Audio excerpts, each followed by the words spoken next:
Hello and welcome once again to Let's Play Steambot Chronicles. We're in an Oasis. Connie is wearing desert appropriate garb.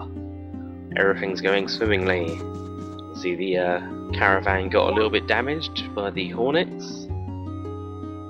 Also, I'm not very good at editing, so I left this bit in. Whatever. This is me actually freaking out about something. Something is missing here, and I am completely concerned about it. Connie's not missing, she's there. But in the last episode I acquired the bicycle, and now whenever you park the Trotmobile, the bicycle pylon should be there. At this point I write it up to Connie, get out of the way. I'm looking at this very important man riding the camel on the right. The man riding the camel on the left is less important to the plot of the game. He doesn't even want to ride a camel, let's ignore him. Anyway, I write off the lack of the bicycle pylon as because we're doing a bit of story here.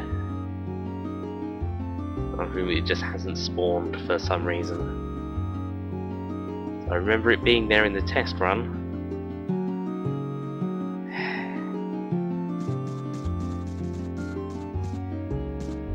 Anyway, let's ignore that for now. We can go swimming in the Oasis, but we want to be wearing proper swimming attire.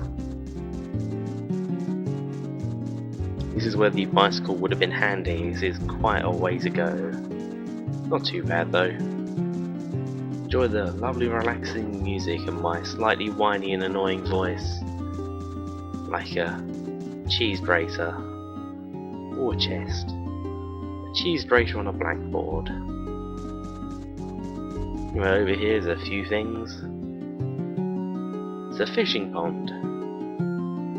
It's more of a hole in the deck, but whatever. It's a nice deck here.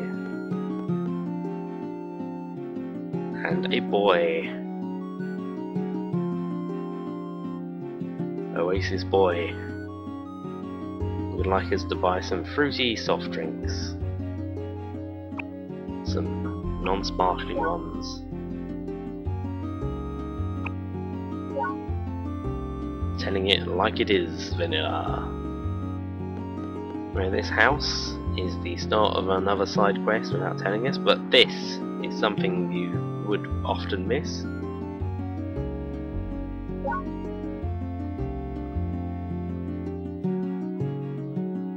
This tree is in fact a new outfit, the palm leaves.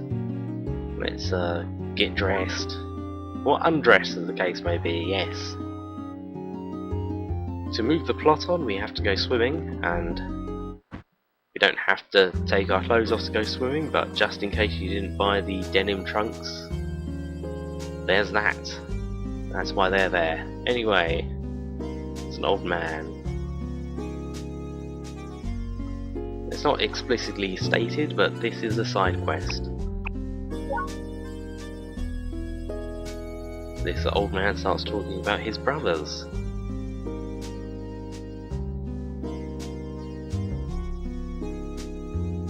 He thinks they're all dead. Also, the calm old man gives us health and fuel points. There's no pit stop at the Oasis, so every time you come here, if your Trotmobile's damaged, you want to come over here and talk to the old man. Doesn't take that long if you've got the bicycle. Why don't I have the bicycle? I thought I had got the bicycle. I'm very sad. What happened was, when I repeated everything I'd done in the update so far, thanks to losing unexpectedly to that rematch with Dudley, I didn't get the bicycle. I'll go into it later. Anyway, we're in a swimming costume, so Connie's got changed too. I think this only happens in this area. If you change into a swimming costume, say in the middle of Nephroberg, she remains clothed. Anyway, not the only swim costume we've got, so let's quickly slip on our swimming trunks. They're made of denim. There we go, that's much more suitable. No presents for you, Connie. Let's get splashing. Wait, isn't it lovely in the water? Apart from moving the plot on, we want to have a swim because of that chest we saw earlier.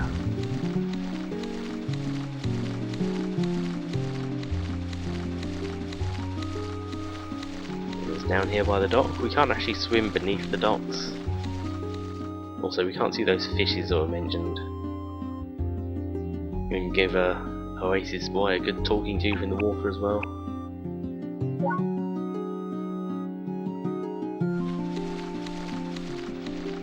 As I was saying, it's not readily apparent, but that old man is the start of a side quest. He mentions his brothers, and we want to talk to every single one of them. They are, in fact, the 7 wise old men. Their side quest actually comes with 2 prizes. The 7 wise men plate, which of course we want, and something that doesn't sound like a good prize, it's a 2nd strap arm. That's a long way off. We're doing this makes it dark.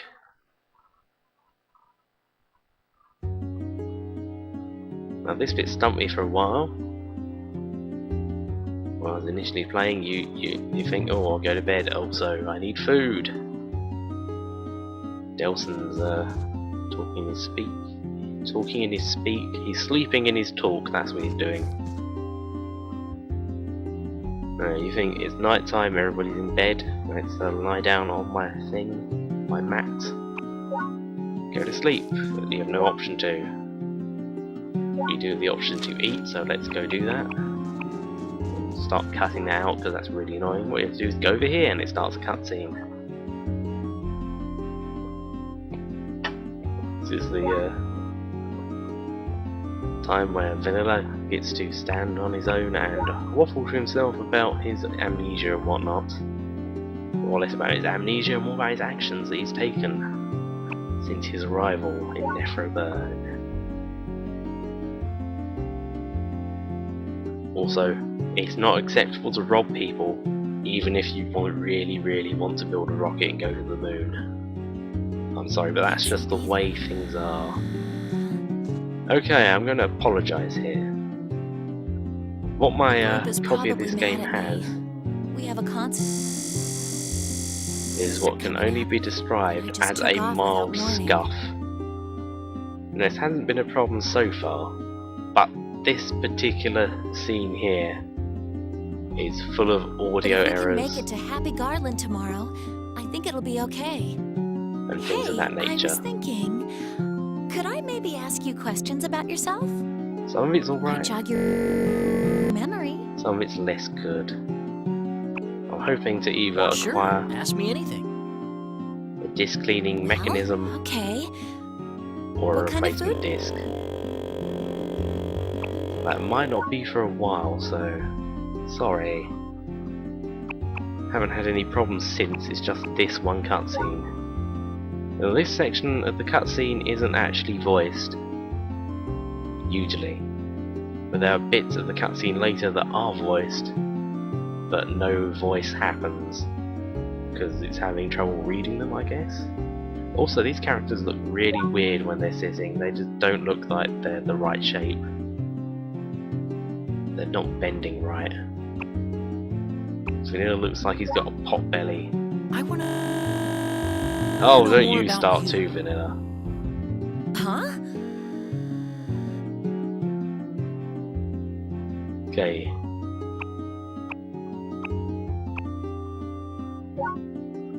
Right, I'm waiting here because I know this is a voice line.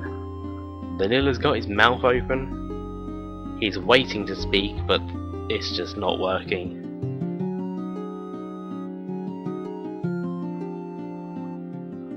Same with this one. What? It's a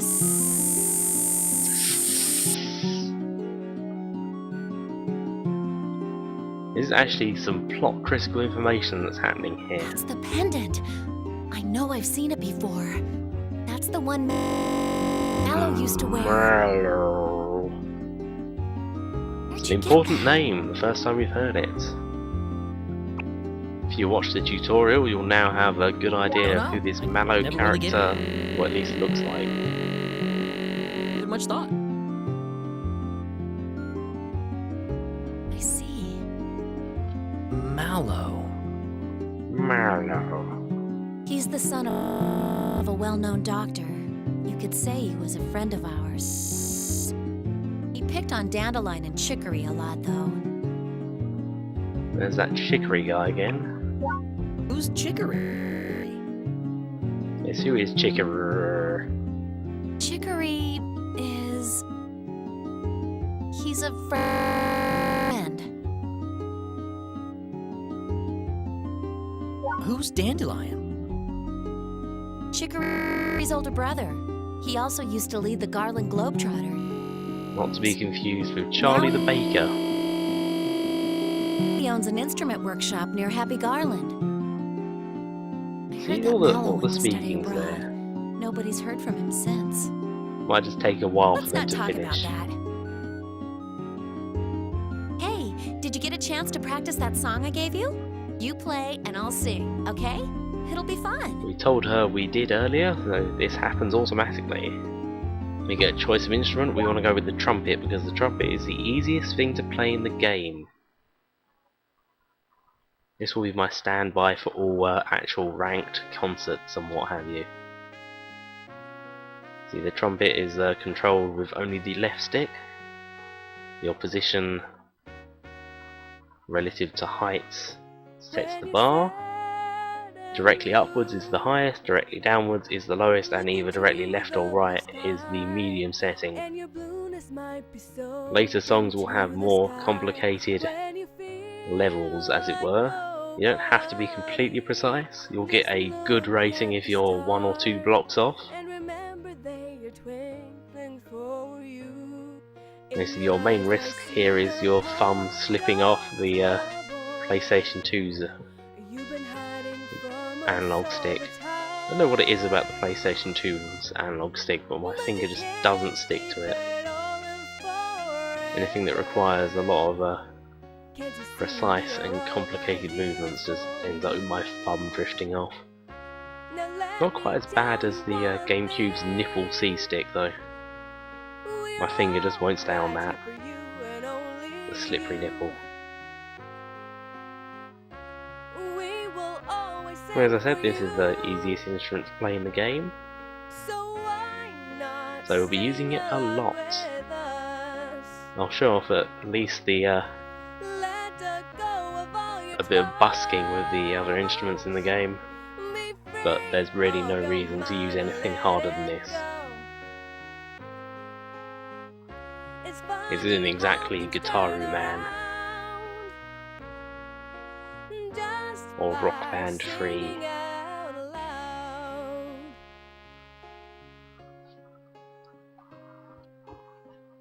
Well, aren't we glad that's over? Really don't need to hear that song yet again.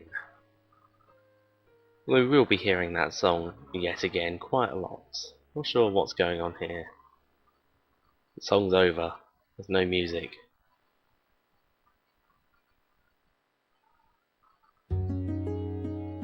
That was perfect. You'd fit right in with the Garland Globetrotters, you know? It's getting late. I think I'm gonna go to sleep. Good night. Basically, if I'd chosen the harmonica, I would have been told I was rubbish.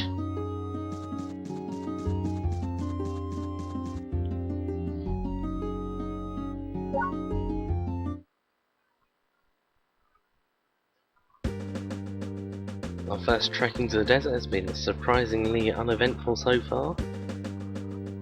But what's this? What the? If you want the girl back, she'll be at our stronghold. Oh no! What do we do? What do we do? Those thieves are terrifying. Are you actually going after her? Naturally. I eat thieves for breakfast. Of course I'm going. Ooh, how incredibly brave! I'll show you the way. I've done business at their hideout before. Anyway, this isn't a random new character. This is in fact a man on a right camel. Yes, the man on the camel on the right side of the caravan has now got himself a speaking part. He's gone up in the world and he's going to show us the way to Okay, just keep quiet and follow me. the Desert Hornet's base. And here we go, there it is. See those lights? We really didn't need a guide. We can see it's lit up like a Christmas tree. Anyway, unlike the caravan, this guy's not going to start throwing flares in the air whenever we wander a mile away or whatever.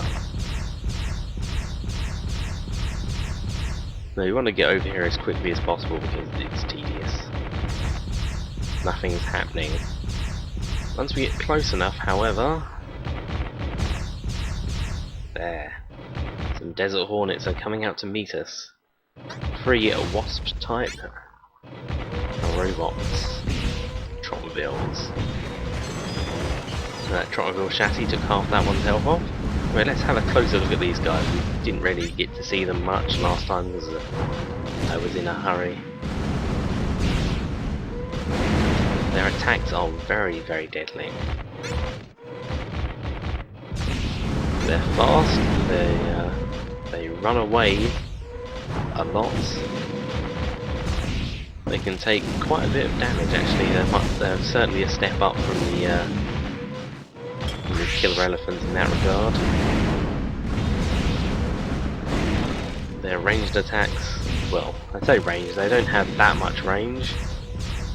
They can't hit you from a mile away, but they can do a lot of damage very quickly. Sort of rapid fire, and they will eventually just leave, disappear into thin air. That's annoying when you just lost half your health and a lot of fuel jumping around them like an idiot. Anyway, here we are at their stronghold. Okay, we're here. This is the Stronghold. Thank you, man on right of camel. Sorry, man on right camel. It's going to be very embarrassing once I look back and find he's in fact on the left camel. Follow me. He's heading up this way. Right, this is the Desert Hornet's base. Much more straightforward than the Killer Elephant's base was. We don't have to go through a garage to get here. We had to pass by a pit stop though. Man riding camel on right, that's his name. I'll go on ahead. Make sure that nobody sees you, okay? Oh yes, we are still dressed appropriately. That's that robot there is one of the red variants. It's got some silly name. Hornet and then 3 letters I think. It's not important. I don't actually remember if they show up at all after this whole section. Anyway, there I was looking for the bicycle pylon once again. So at this point I realised I've done something terribly wrong. Anyway, this is the reason we got that water and had to fight Dudley. Because this guy will buy spring water at almost twice the price that it sells for in Fort Raven. As we were going this way anyway, that's 600 right there. Where these shops just sell stuff that we could have bought in Fort Raven. In fact, a lot of it we did, so we can't actually buy any of the clothes there because we already have them. Now, as I was saying, I replayed this the last update basically. And what I did was I talked to the bicycle man, I talked to him, I had a conversation with him, and he gave me the bicycle, but crucially, I didn't ride it.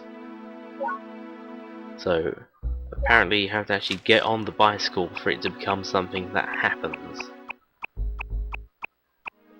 I'm presuming that at some point I'll be able to go back to Fort Raven and it'll still be there, or have to repeat the conversation and make it appear again, then I'll be able to get on it and then it will be mine.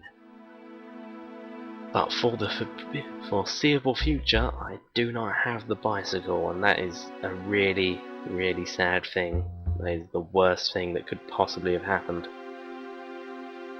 I had a save file all the way back outside of Nephroburg. I went back. What was that noise? I played through the whole thing again, under the impression I'd simply forgotten to... Oh, he's doing a cat impression, isn't that funny? It's just a stupid cat. Under the impression that I had simply forgotten to talk to the man and get the bicycle. So I did exactly the same. I did the bare minimum I thought I had to do because I was in a hurry. And I talked to him, and he made the bicycle appear, and I didn't ride it, and now I don't have it still. And crucially, I saved over that save with what I thought was a good save. Anyway, we got some new shoes and a hat for Connie as we Metal Gear Solid our way through this area. I'm not actually sure it's possible to be spotted here.